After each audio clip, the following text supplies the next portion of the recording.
Hi Guido, welcome to Part Maven, Part Maverick. I've been following your posts for so many years and I really enjoyed reading your book, The Dark Pattern. I'm so glad you're here. Um, Let me start with my sort of favorite first question, which is what is your fundamental disagreement with the status quo? Like, why did you write this book and why do you do what you do? Well, first of all, thanks for having me, Ritavan. I am a business ethics scholar, so since more than 20 years, if I include my PhD time, almost 30 years, I work on critically analyzing the system we are in. And what we basically teach in business schools the last 4, 5, 6 decades is a theory that we could call neoliberalism, and that tells our students basically that their only responsibility in the world of business will be, once they start to work as managers, to maximize shareholder value, to make as much money as possible. We teach them that markets regulate themselves, that governments are rather a problem and not a solution, that humans are basically greedy, that our default as humans is to fight and not to cooperate. So it's an ideology that has pretty much nothing to do with the real world. But we teach it, and in the moment where students believe in these stories, they go out in the world and they practice it, so it becomes self-fulfilling. And the result of all that over the last decades is that we are struggling with this enormous ecological crisis. We are struggling with huge problems of justice, with social cohesion falling apart, democracies being threatened. So we have a world that is in debris as a result of how we organize our economy. So my motivation has always been to reveal that and to help think about a better world. Yeah, and that definitely comes across through the book. I especially like the systems approach because, and we'll dive in deeper. But it's always like, oh, there are a few bad people, or it's just a couple of bad apples. But overall, things will be fine. But what I like really about your book is this Pareto approach, where you find a clear framework that helps you detect and cover, most cases. And but before we dive in there, I think it's always nice to shine a light on the author, on the thinker, on the person. And so, would you like to share like what made you who you are? Was it anecdotes from your childhood? I don't know, dinner table conversations, incidents, milestones, things that kind of made you interested in what you're doing. Well, I grew up as a person with two identities. I'm half Italian, half German. I grew up in Germany. For the Germans, I was always the Italian. For the Italians, I was the German. Then I studied business and philosophy in parallel. And for my colleagues in management, I was always the philosopher. And for those in philosophy, I was the business guy. So I never really belonged anywhere. I was always in between. And in between is also what interests me most. So this transdisciplinary thinking. So reading widely and broadly in all kind of disciplines and trying to make sense of the world, find patterns that you don't see if you just deep into one tradition. That is how I grew up. I grew up as someone who spends most of his time reading books, as many books as I could, and reflecting upon the world. Two events that I guess shaped me a bit into the person I am today. The first is the fall of the Berlin Wall. I was a young student when the wall came down, living in Western Germany. All the writings, my writings of the 1990s, the early 2000s, are written in the spirit of the time of the fall of the Berlin Wall. So this was the 1990s, the hope that now democracy would spread globally, that the internet that was just invented would become a tool for direct democracy, that the future would be bright, no wars anymore. We knew that there was an ecological crisis coming, but we thought at that time it would be a problem of faraway future generations. So a very optimistic environment in which I developed my first thoughts. Some doubts crept in an event, or two events actually, that shook me a few years later in 1992. It's the murder of the two guys you see in my back, the two Italian anti-mafia judges, Falcone and Borsellino. In 1992, they were murdered by the mafia. And I was always fascinated by their courage, by their example. And I was digging deep into the whole literature on organized crime and saw these links between normal societies and the dark side of society, and how this how the dark side is nourished by our normal routines, our normal companies, our behavior as individuals. So I grew up in this mix of critical thinking about what doesn't work in society, but at the same time, this hope that comes with the fall of the wall that by and large the world is going into a better direction, which is a bit shattered today, of course, given all the crisis we are in. So has that evolved? Do you see the future differently now, or what's your current take on the future? I don't think that I would have written my PhD or the papers I wrote, my first scientific papers as a young scholar, I would have written them in the same way if I would write them today. Actually, I do not believe in many of the things anymore that I wrote at the time because I was overly optimistic. I'm now more pessimistic, but not in the sense of not having hope anymore, but more in the sense that I now believe reforms don't suffice for changing the system into a better direction. We need much more radical thinking, much more radical and disruptive change happening, yet to master this highly complex world of problems we are in today for our future generations, for our children. Yeah, which I think leads me to the next question, right? Which is, what makes you wake up every morning? Like right now, what's your mission? What are your short-term goals, your long-term goals with the book and with what you're doing? Given how your worldview has changed, what drives you right now? I think what shocked me most in analyzing all these scandals, but also when it comes to teaching sustainability and related topics, is this attitude of many people to say, well, I have no choice. I can change nothing. I have no impact. To help people see that they can make a difference, to help people understand how they can speak up in a context that is not just, where they are disrespected, where they are pushed to do the wrong thing, to develop imaginaries of living differently. I guess that is what I see as my mission, so to speak, as a teacher at the university. A different Yeah. world is possible, and that is what we need to believe in. And not us, especially the young generation, they need to believe that this is not all doomed. We can make the world a better place. We just have to engage. Yeah, and it's so refreshing and nice to see this because we had past guests, Alison Taylor and Pratik Rajanan episode, both again business school professors. They also sort of bring this optimism and also, sort of deconstruct a lot of this ideology basically, which leads to bad outcomes.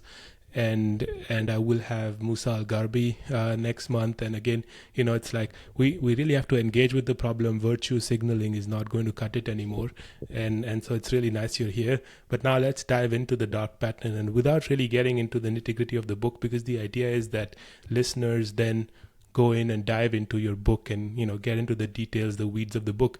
But what we'll try to do is kind of give an overview so that so that they kind of know what the book is about. And I really love your systems-based approach to uncovering the dark pattern, right? So instead of this sort of simplistic, nonsensical, a few bad apples narrative that is so common, we need to analyze individual bad behavior and then try to fix for that and everything will be okay. Instead of that, you look at the entire system, you look at it from a structure pattern perspective, and you uncover the dark pattern. So what was your methodology to uncover the dark pattern itself? So at a more meta level, how did you go about it? And if you want to also just give an overview of the dark pattern for listeners. I mean, every day you find a scandal in the news. So a scandal meaning some incidents that show some extreme form of immoral, illegal behavior in an organization, and that creates moral outrage and reputational damage.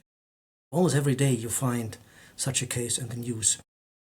And when we look at those cases as a reader of a newspaper or scrolling on social media, we normally have a very specific approach in how we look at what happened there. We think that these things happen because there are some bad people doing it. It's because there is some person with character deficiencies, some evil person doing evil stuff, or a small group of evil people, bad apples. But when you zoom into these scandals, when you really dig into them, what you see is a lot of normal people engaging in immoral and illegal behavior.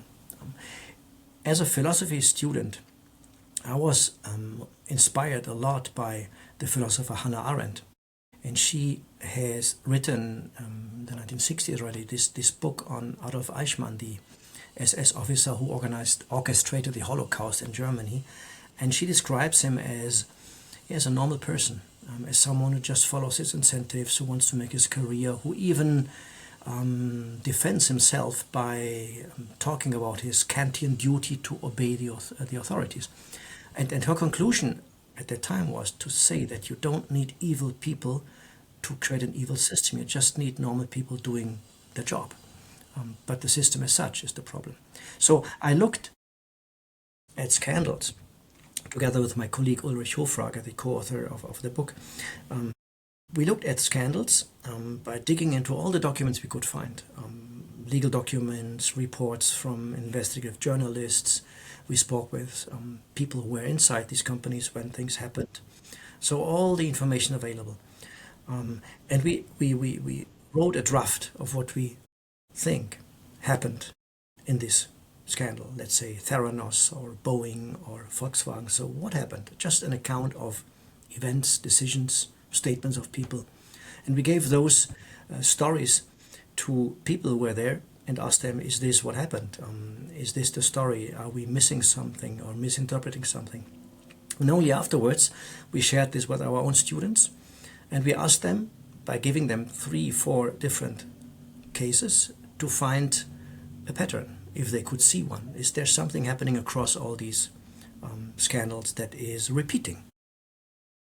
And the students came up with pretty much what we came up when we went through these scandals, analyzing the data. And this is what we then call the dark pattern. So it's a repeating pattern of 9 building blocks that you can find in any big scandal. I have to say any big scandal with very few exceptions. Because in some cases you really have 1, 2, or 3 evil people doing evil stuff. And that is not what we call the dark pattern. Take the Wirecard case. You really have just a few consciously rule-breaking criminals who, with the help of secret services, try to enrich themselves. That's not the typical scandal. The typical scandal is Wells Fargo, a bank where more than 100,000 salespeople committed fraud on their own customers. So where many people participate, where you can no longer say it's just bad character, because how do you explain 100,000 salespeople breaking the law with character? It must be something else. And this something else is what we call the dark pattern. So it's basically context elements around the people who make decisions that push them towards the dark side, that makes them distort their perception of reality, so that at one point they do the wrong thing, but they are convinced what they do is right, is appropriate, is without any alternative. And I think, like you said, a few bad people cannot scale their negative impact. It has to be something systemic. Eichmann, I think, even used it as his defense, right? When he was tried, when I think Mossad got him over and he was tried in Israel, that was one of his defenses, saying, hey, look, I'm just following orders. Exactly. And it couldn't be that the entire Nazi government was run by only people following orders. And then, the moment the war ended, I think you see that sort of in what people report when they speak with people on the street. They all say, oh, no, but it wasn't us, it was other people. And then they joke, yeah, but if everyone's saying this, then how was this whole thing even running? And so you have this sort of system change. I think the same with slavery, the same with colonization. These are all systems where a few people are able to scale something horrible, and other people sort of, due to incentives, due to structure, sort of play along because that's the system. And I think that's why this systems understanding is so insightful. Yeah, that's exactly the point, if I may react to that. It's not that we say there are no bad apples. Of course, there are some psychopaths in all these stories at the top of the organization. But what interests us in this book, The Dark Pattern, is not so much their behavior, because it's very boring to say, why do psychopaths behave like psychopaths? What interests us is the behavior of the people further down in the hierarchy, those who break the law, because the CEOs, CFOs, they normally don't break the law. It's the people further down under the pressure from the top who interpret this pressure as being an invitation or a pressure to break the law, to do what it takes to achieve goals. So the bad apple in that sense is for us a context element. It's the context of normal people everywhere in the organization who misbehave, and when they get caught or when this scandal explodes in public, they ask themselves very often, how could I do this? This is so unaccustomed to how I feel inside, and still I did this. Well, the reason is not because of who you are, but because of the pressures to which you were exposed. Yeah, the incentives, the tacit part, and the structures, which, so this is something that I found kind of unique to your work, which is, and now let me read it out because I think you posted about this. So it's this idea that people are more likely to engage in the dark pattern the further abstracted they are from physical reality, from empirical reality.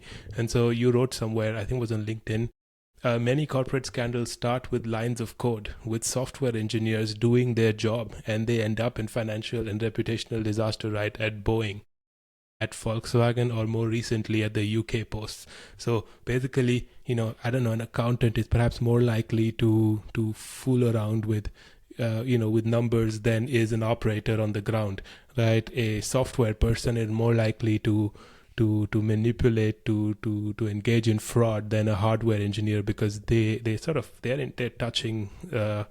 touching reality a lot more. So can you unpack that a little more and what's happening? Because this is, I think, for me, was a really mind-blowing insight. I think the more abstract what you do is for yourself, the less it is connected to some real-world consequences, the easier it is to ignore dissonances that you feel, the easier it is to not ask ethical questions because it's so remote. Think about climate change. We all know that we are in deep trouble sooner or later, maybe rather sooner than later, because of our own behavior. But there's no direct link between me taking an airplane and July being super hot in Switzerland. There's no direct link. It's an abstract link. And when there's an abstract link, it's easy to say, well, it's not me, or my contribution is so tiny, or someone else should take responsibility, or I just follow my orders. So you can always rationalize away everything you feel inside that is not right. And if you do this several times, well, it becomes a habit at one point. One of the Enron is this company that had this big scandal in the early 2000s. One of these traders, when he was caught cheating on his customers, once said, well, you do it once, cheating, it smells. You do it again, it smells less. And I would add, you keep doing it, it stops smelling because it becomes a routine, a habit. And if it's a habit, we don't think anymore. We just do it. We do what everyone else around us does. So it's normal. And if it's normal, why should I ask questions? And all that is made easier by contexts that are abstract, where consequences are remote. And if you're a software engineer at Bosch, and you program details in this software that then later will be used for cheating at your client, well, even if you see it, first of all, you have to see it, right? It's just your tiny little thing that you program there.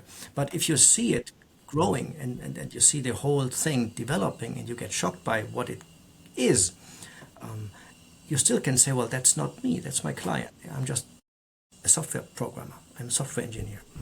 I have no impact. Yeah, I think you noticed this as a customer more than anything. I was taking a flight, a long distance flight, but I had to fly from Munich to Frankfurt to switch to another aircraft. And the Munich to Frankfurt was a early morning, weekday flight.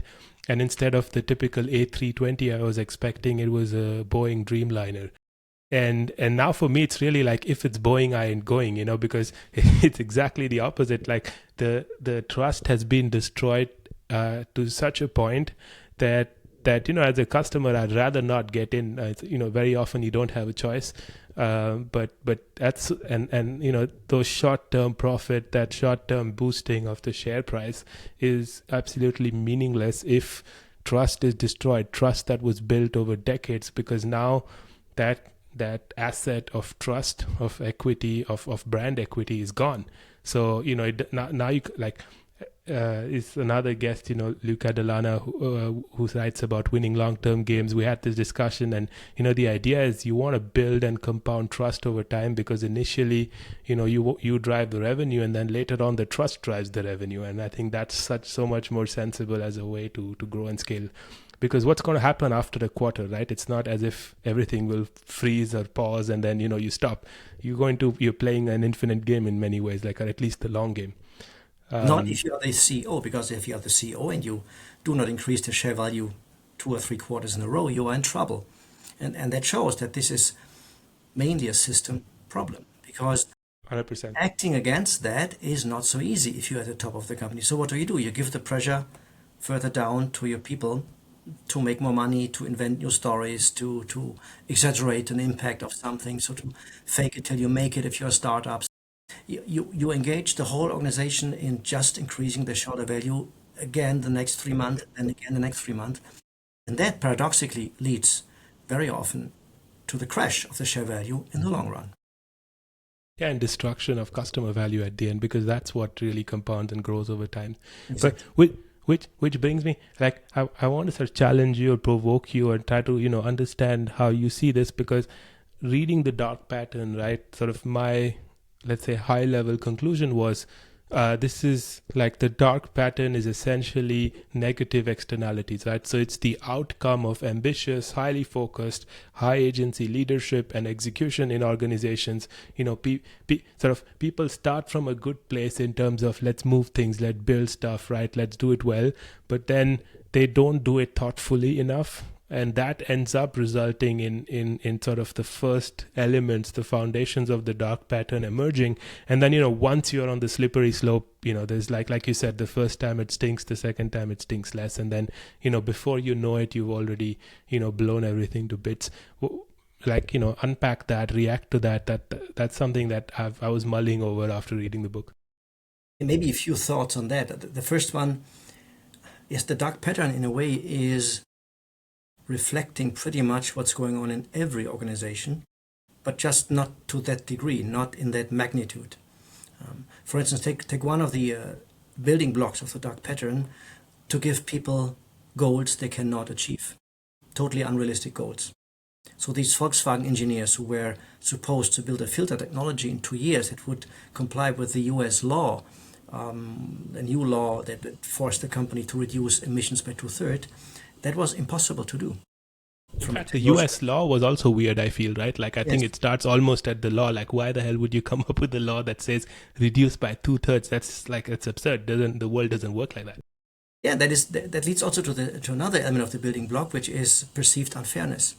We often feel the right to break moral rules because we are treated, in our own view, unfairly. So if the regulator treats me unfairly, giving me as a European car producer these impossible rules, I have the right to rebalance things in my own favor. And the combination with all the other elements, like the unachievable goal, right, creates this pressure around me that I, at one point, think, well, not only I have no choice, I have to do what I'm told to do, but it's okay to do it, because look at how they treat me. Look at how they treat me, and we are fighting against them. We have such good products, and they don't let us enter into the market to defend their own companies. That's not fair. I have the right to do these things.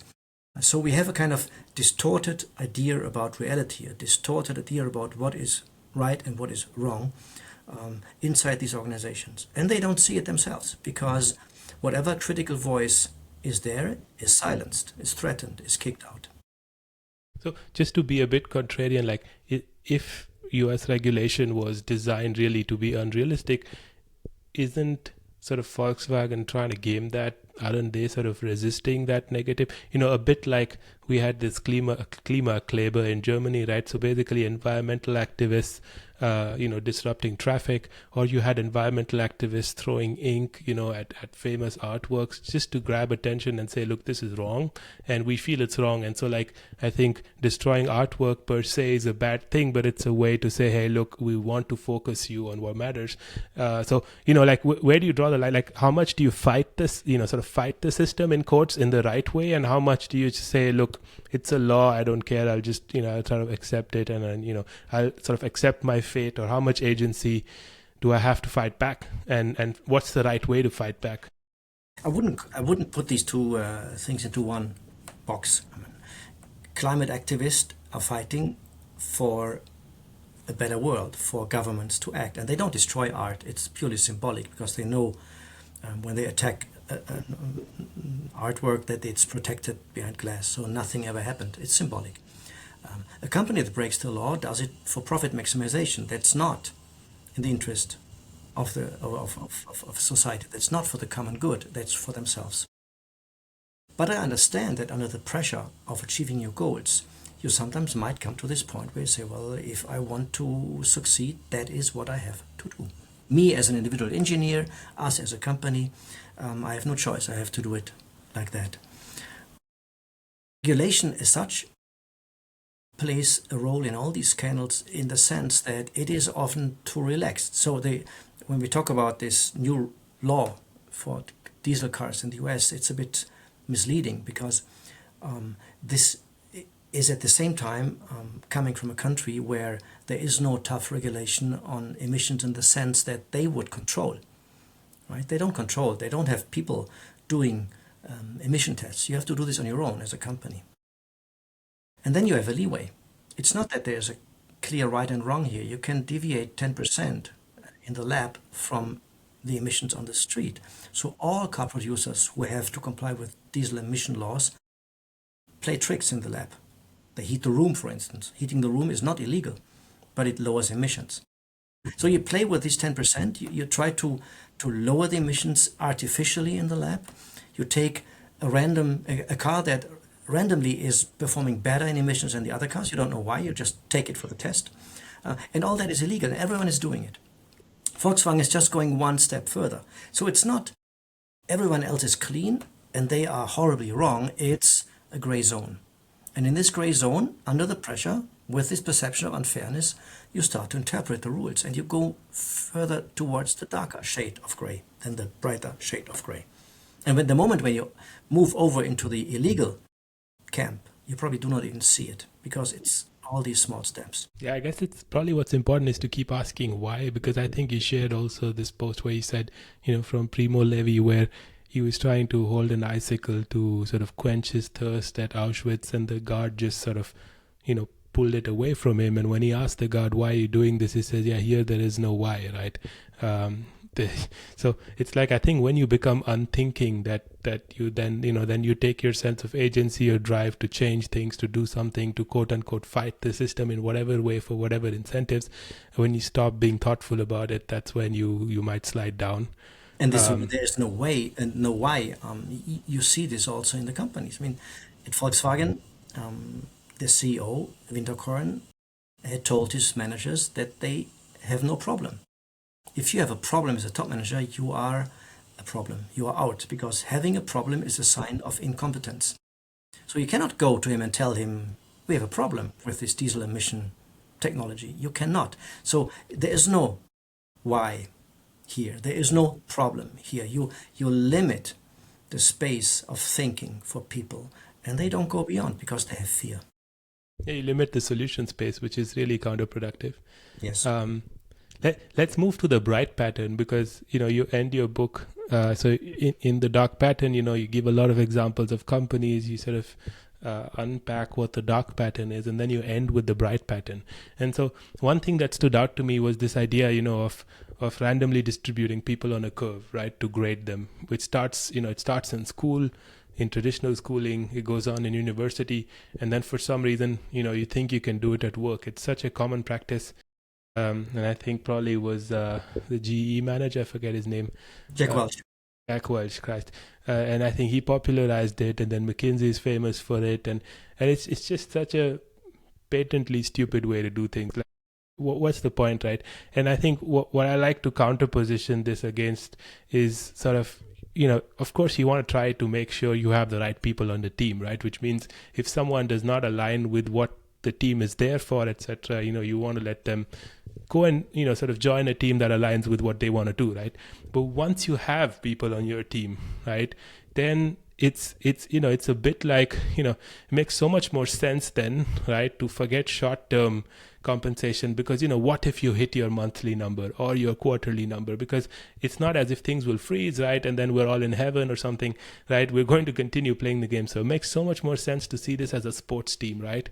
Or an army unit or a non-profit where, you know, you have to have a clear goal of what winning means, but it's winning as a team, and it's winning without creating massive negative externalities. It's ideally creating positive externalities, because that compounds, right? So, you know, any kind of trust you build with your customers, any kind of relationships you build, any kind of additional value that you deliver that you don't necessarily monetize, you know, in the short term.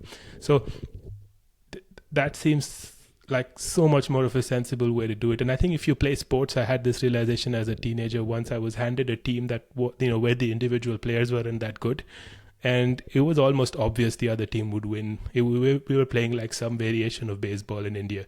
And then I found like the most vocal guy there, the most sort of, you know, charismatic guy on the team, and we split it and we said, you know, you lead this part of the court, I'll do the other, and we won the game. And I think when you really have these small magical moments, you realize it is the individual players, the individual units matter less if you can make them work effectively, right? You have this in the military with combined arms, right? If you can get all your units to work together, you win.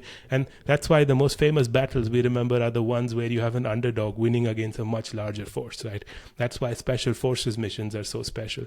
And you have the same thing in non-profits, you know, 1, 2, 3, you know, a handful of people completely changing a landscape. So your thoughts on that, and why are more people not doing this? Because it seems so effing obvious.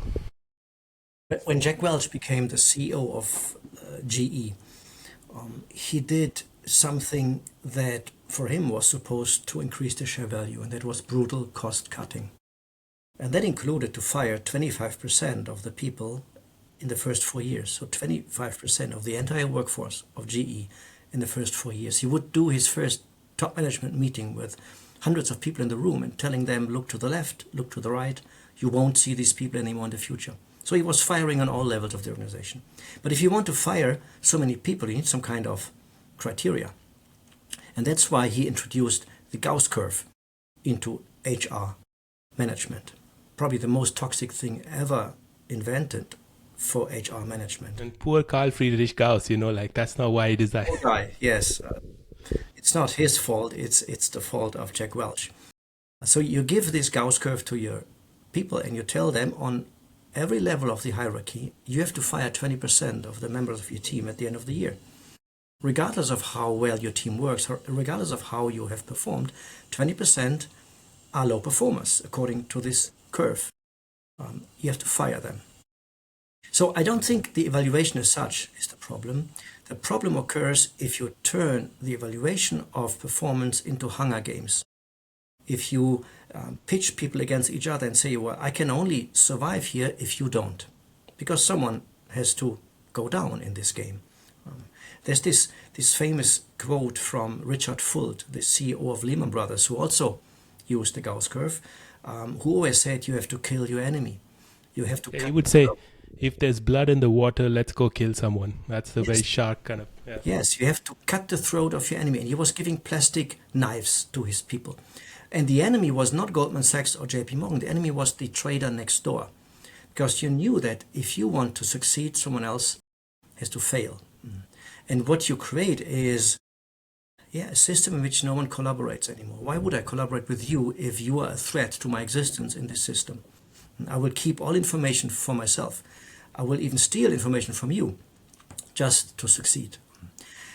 So again, I don't think evaluating people is a bad thing. Of course, we want to be evaluated. But what follows from the evaluation? If I'm a low performer, will you help me to better perform? Will we think together of why that is the case?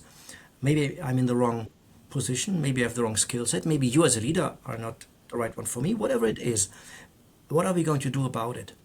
But if you tell me I have to fire 20% of my team, regardless of performance, I will find 20% low performers, even though we know from research that this curve doesn't exist in real organizations. It's not the way performance distributes. It's not the Gauss curve.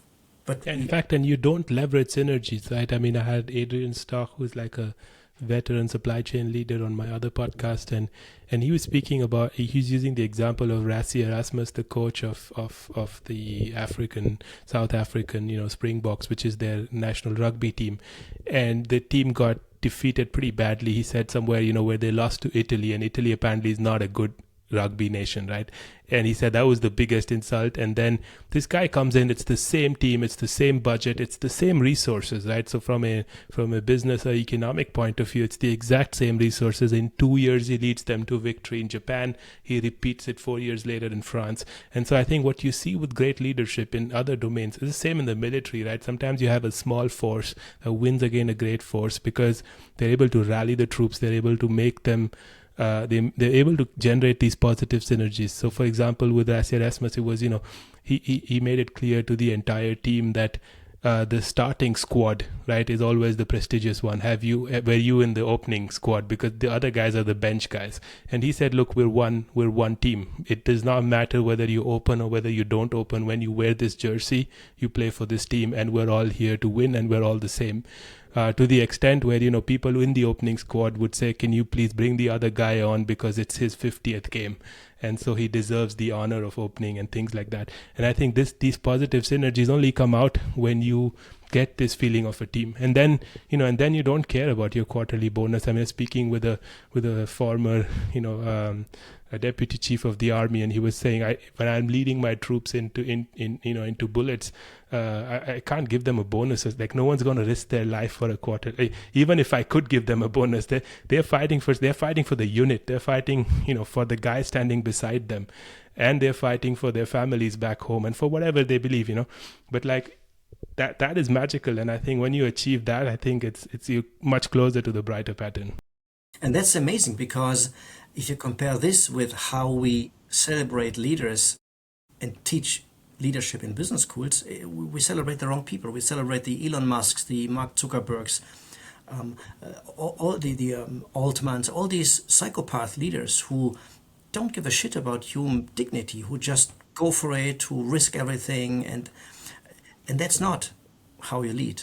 That's not how you make your team a high-performing team. It's the opposite. It's what you describe, which is working. They would fail, right? If you made them, I think, coach of a sports team, of like a mid-tier, sports team, and said you need to win the league, I think people like that will fail, and will fail miserably. Like they would be fired like within before the season ends. So, which kind of I'm just skipping some questions, but like this sort of leads to this idea, and I think it's quite common, which is to fight the enemy, you have to become it. Apparently it was Sun Tzu, like so many other attributions. Apparently you said it, but this is something that happened historically. Like I was a military history buff, and so seeing how the Allies adopted a lot of the Axis methods, where they demonized the enemy. They said a lot of racist stuff about the Japanese. They would carpet bomb. So like initially the Nazis would carpet bomb. Towards the end of the war, they said, okay, these guys deserve to be punished, and so they would carpet bomb civilian cities in Japan and Germany, etc. And so sort of in some dark ways, right, the Allies became more Axis towards the end. And one of the arguments obviously is always that, you need to become the enemy to sort of win. And so how do you find this? Like, how do you fight evil without becoming it? Or as Nietzsche would say, when you stare too long in the abyss, right, and all of that. So what are your thoughts on this? Well, the message of our book is to say, well, you could be the next toxic leader. If you do what these people are doing, you could be the next one breaking the law in the middle of an organization, and go to prison, because evil is ordinary, is banal, is not in your character. It's a kind of behavior that might be triggered by contexts. So we need to be humble about evil. We need to be humble in the sense that we must accept that it could be us doing that. That's one thing. And the other thing is, I guess we have to pay attention to not thinking in a too dogmatic way.